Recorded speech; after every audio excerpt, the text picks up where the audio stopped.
सध्या पावसाळा सुरू असून जिल्ह्यात मोठ्या प्रमाणात पाऊस सुरू आहे। या भर पावसात देखील शेतकरी शेतमजूर महिलांना शेतीची कामे करावी लागतात। मात्र आजही अनेक महिलांना शेतात कामे करताना पावसापासून संरक्षण करण्यासाठी रेनकोट किंवा अन्य पावसाळी साहित्य उपलब्ध नसते।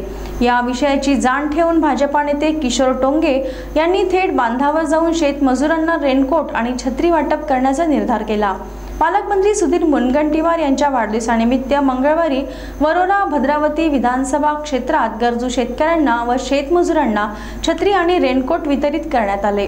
थेट बांधावर जाऊन टोंगे यांनी शेतमजुरांना भेट देत विचारपूस केली। शेतकऱ्यांच्या पाठीवर थाप मारून आपुलकीची भावना व्यक्त केली। दरम्यान या उपक्रमाविषयी किशोर टोंगे काय म्हणाले ते जाणून घेऊया। रेनकोट वाटप करणं हे तर एक प्रतिकात्मक आहे। मला माझ्या ज्या बहिणी आहे आज काम करतात, शेतामध्ये रोवणं करतायत, निंदन करतायत, खुरपण करतायत, त्यांची समस्या जाणून घ्यायची आहे।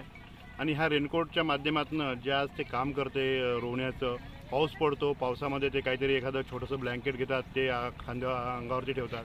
पण येणारा काळ ठरवेल की मी त्यांना काय काय देऊ शकतो।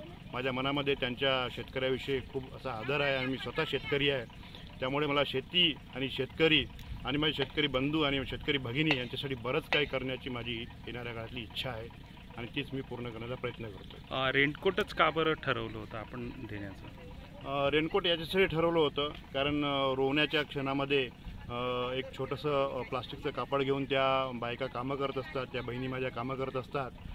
तर ते कामं करत असताना त्यांना हालचाल करता येत नाही, व्यवस्थित पद्धतीने काम करता येत नाही। रेनकोट जर असला तर त्यांना ती पद्धतशीरपणे काम करता येईल आणि त्यांची पावसापासून एक कुठेतरी पावसापासून त्यांचे ओलाव भिजण्यापासून जी सुरक्षा निर्माण होणार, त्यामुळे ते रेनकोटचं मी एक वाटप केलेलं आहे।